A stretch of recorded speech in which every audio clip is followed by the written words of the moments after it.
July 20 മുതൽ ദോഹയിൽ നിന്ന് കോഴിക്കോട്ടേക്ക് പ്രതിദിന വിമാന സർവീസാണ് ഇൻഡിഗോ എയർലൈൻസ് പ്രഖ്യാപിച്ചത്.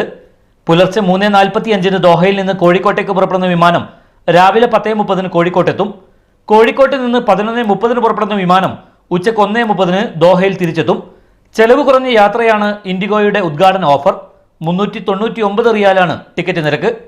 ദോഹ ചെന്നൈ വിമാന സർവീസുമായി ബന്ധിപ്പിച്ചാണ് ഇൻഡിഗോ കോഴിക്കോട്ടേക്കുള്ള സർവീസിന് ഒരുങ്ങുന്നത്. ചെന്നൈയിൽ നിന്ന് പുലർച്ചെ 2:45 ദോഹയിലെത്തുന്ന വിമാനമാണ് 3:45 കോഴിക്കോട്ടേക്ക് പുറപ്പെടുക. കോഴിക്കോട്ട് നിന്ന് ഉച്ചയ്ക്ക് 1:30 ദോഹയിലെത്തുന്ന വിമാനം ഇവിടെ നിന്ന് 2:30 ചെന്നൈയിലേക്ക് തിരിക്കും. മെയ് 5 ഡൽഹി, മുംബൈ റൂട്ടുകളിലേക്ക് ആരംഭിക്കുന്ന സർവീസുകളോടെയാണ് ഇൻഡിഗോയുടെ ദോഹ ഓപ്പറേഷന് തുടക്കമാവുക. ഉടൻ തന്നെ കൊച്ചിയിലേക്കും തിരുവനന്തപുരത്തേക്കും കൂടി സർവീസ് ആരംഭിക്കും. ഇതോടെ 6 ഇന്ത്യൻ നഗരങ്ങളിലേക്കുള്ള ചെലവ് കുറഞ്ഞ വിമാനയാത്രയാണ് തങ്ങൾ ഖത്തർ പ്രവാസികൾക്ക് സമ്മാനിക്കുന്നതെന്നാണ് ഇൻഡിഗോ അധികൃതർ പറയുന്നത്. ചെലവ് കുറഞ്ഞ സർവീസുമായി ഇന്ത്യയിൽ ഇതിനകം ശ്രദ്ധയാകർഷിച്ച കമ്പനി ദോഹയിലേക്ക് വരുമ്പോൾ മറ്റു കമ്പനികൾ കൂടി നിരക്കിളവ് പ്രഖ്യാപിച്ചേക്കുമെന്ന പ്രതീക്ഷയിലാണ് ഖത്തർ മലയാളികൾ. Mujeeb Rahman, media 1, Doha.